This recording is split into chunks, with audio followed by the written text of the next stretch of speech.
Hello, I'm Jenna. Before we dive into today's story, if you enjoy real life dramas and want to hear more, don't forget to like and subscribe. Now, let's jump right in. Our story unfolds in the vibrant heart of a busy town, where David and I had invested everything into creating not just a house, but our dream home. On a sunny Saturday morning, the kids were scattered across the living room, their laughter filling the air as the aroma of pancakes drifted from the kitchen.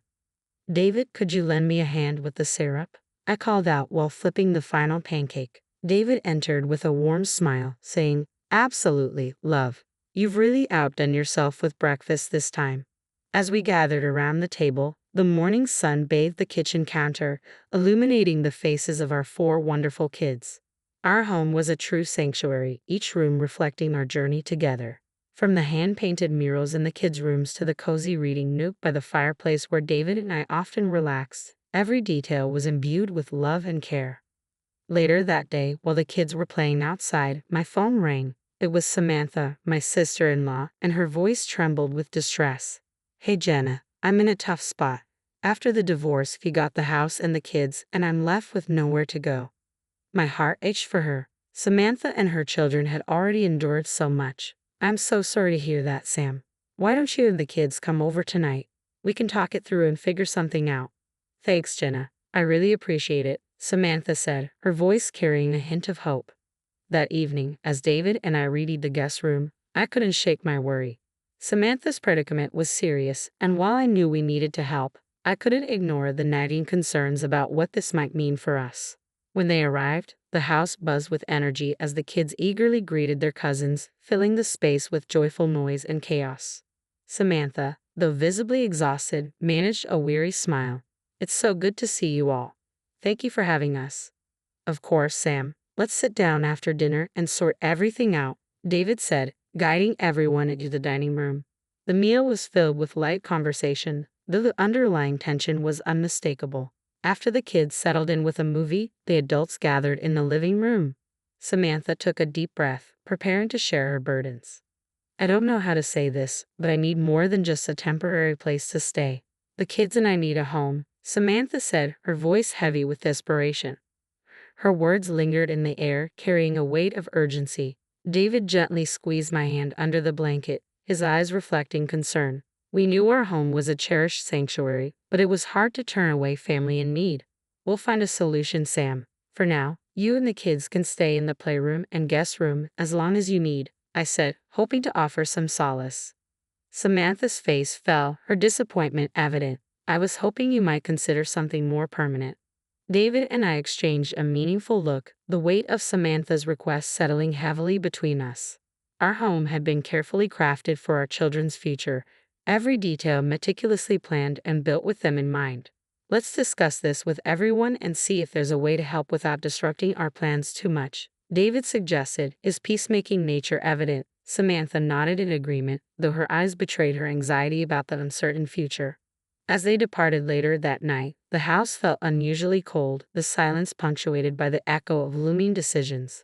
That evening, as David and I lay in bed with the moon casting shadows across the room, we were acutely aware that our lives were on the brink of change. The question lingered: how much were we willing to sacrifice? Our dream, built on years of love and hard work, was at risk, but so was the well-being of family. The upcoming family meeting would be pivotal, potentially tipping the balance in one direction or another. The following Tuesday evening was circled on our calendar, not for a cheerful family event, but for a meeting that felt more like a tribunal. As David and I drove to my mother-in-law Martha's house, the tension in the car was palpable. No matter what happens tonight, we face it together, right? David said, giving my hand a reassuring squeeze. Absolutely, I answered, though I struggled to conceal the tight knot of anxiety in my stomach. When we arrived at Martha's, the usual warmth and cheer were replaced by an uneasy silence. We were led into the living room, where the entire family was already assembled, the atmosphere heavy with anticipation. Martha took center stage, her tone somber and serious. Thank you all for being here. We're gathered because, as a family, it's important that we support each other during times of crisis. Martha paused, her eyes briefly resting on Samantha, who was sitting with a tissue in hand, her eyes red and swollen. Samantha and her children are facing the threat of homelessness. And it's only right that those of us who are able should step up.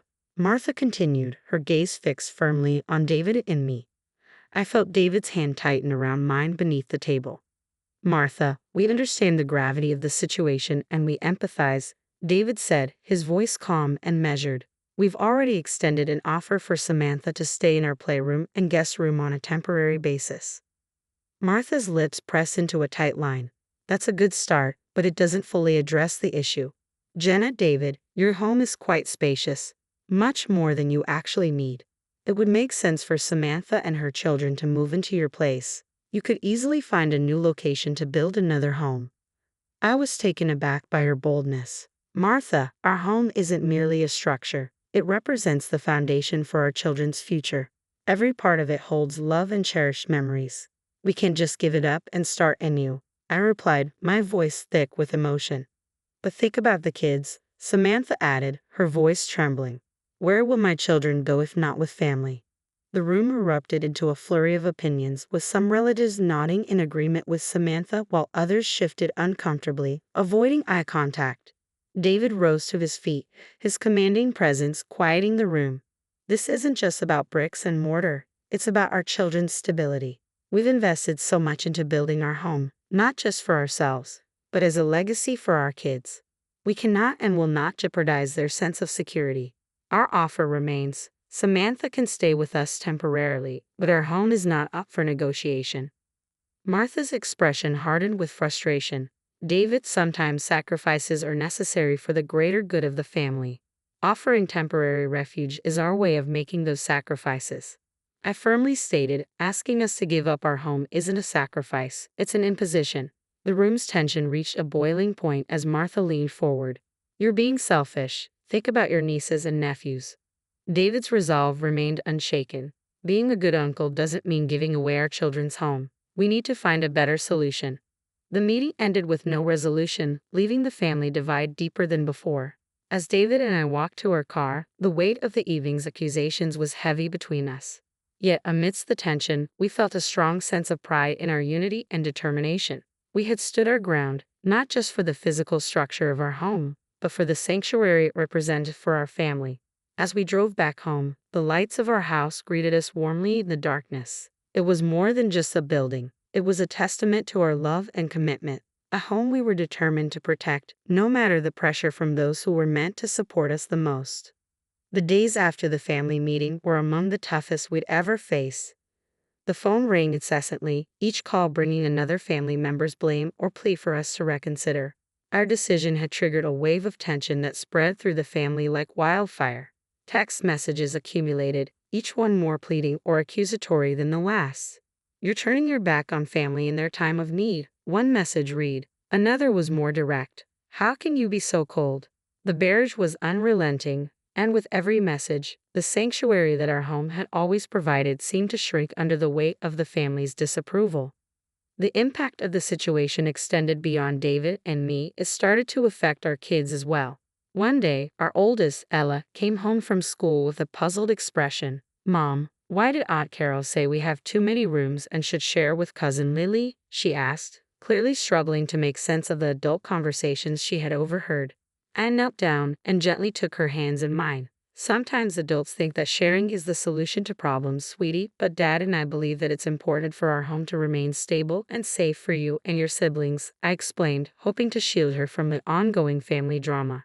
As the days stretched into a week, a call from a friend offered an unexpected ray of hope. Rachel, a fellow PTA member and a real estate agent, had heard about Samantha's predicament through mutual acquaintances. I'm not sure if you're aware, Jenna, but there are several rental homes in your area that Samantha could afford with her child support and alimony. I'd be happy to help her find one, she suggested during a coffee chat one afternoon. The suggestion was a glimmer of hope amidst the chaos. That's really helpful, Rachel. Thank you, I replied, my mind racing. Why hadn't Samantha or Martha considered these alternatives? Were they so focused on our home that they overlooked other viable options?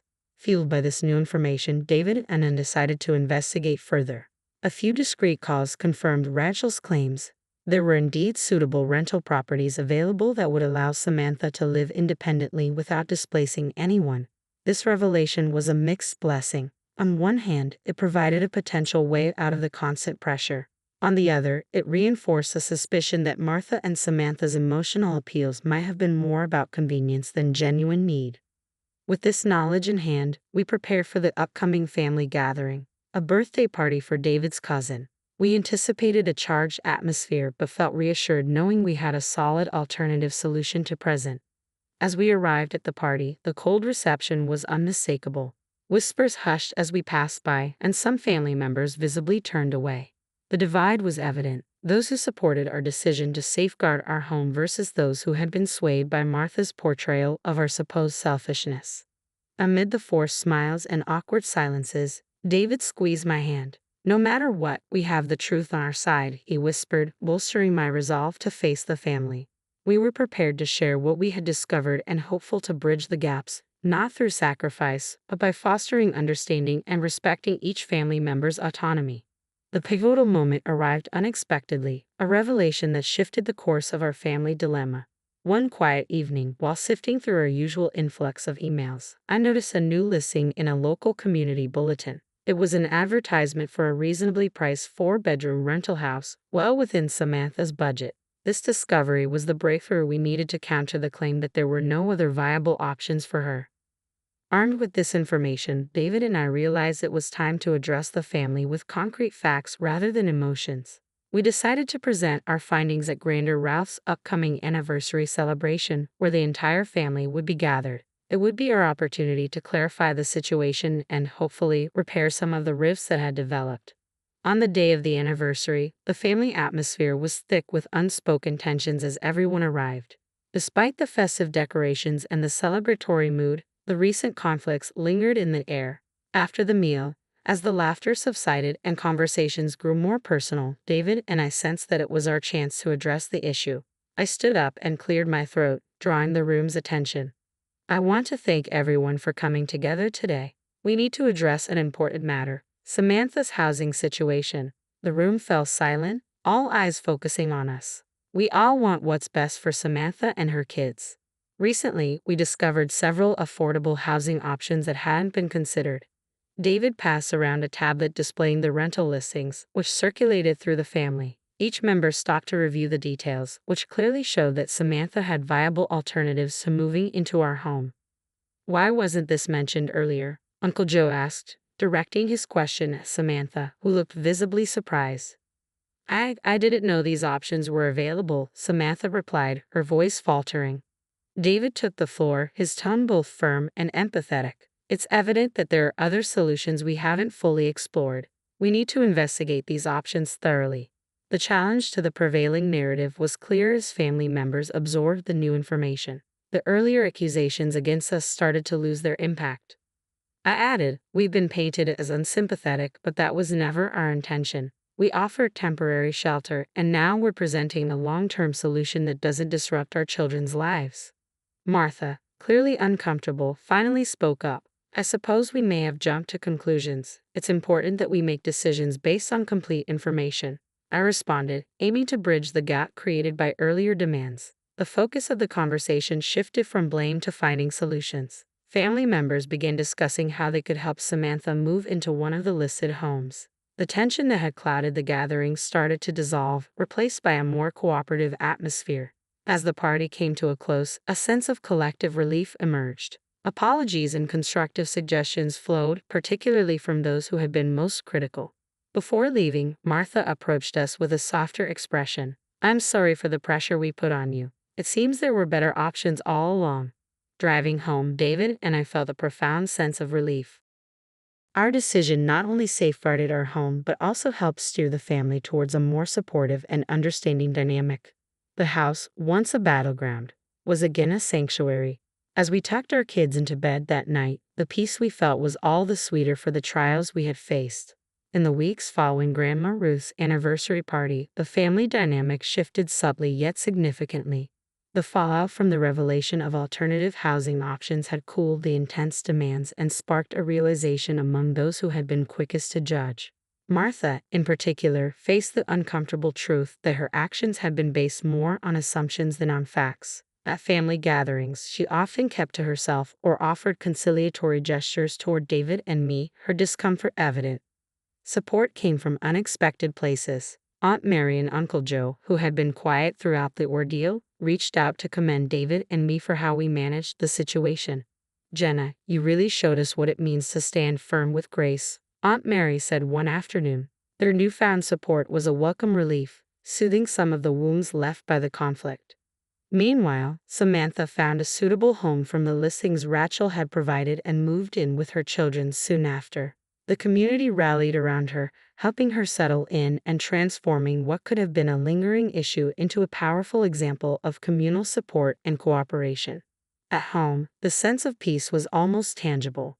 David and I often found ourselves savoring the quiet after the kids were tucked in, enjoying the calm that had replaced the earlier tension. Our house, once the epicenter of family conflict, had reverted to being our beloved sanctuary. Watching our children play in the backyard, their laughter carried on the evening breeze, filled me with a profound sense of pride and relief. We had weathered the storm, safeguarded our home, and emerged stronger.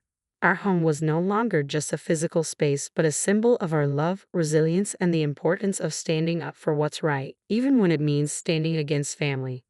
Now that our story has come to a close, I'd love to hear from you. Would you have made the same choices if you were in our shoes? Share your thoughts in the comments below, and don't forget to like and subscribe for more content like this.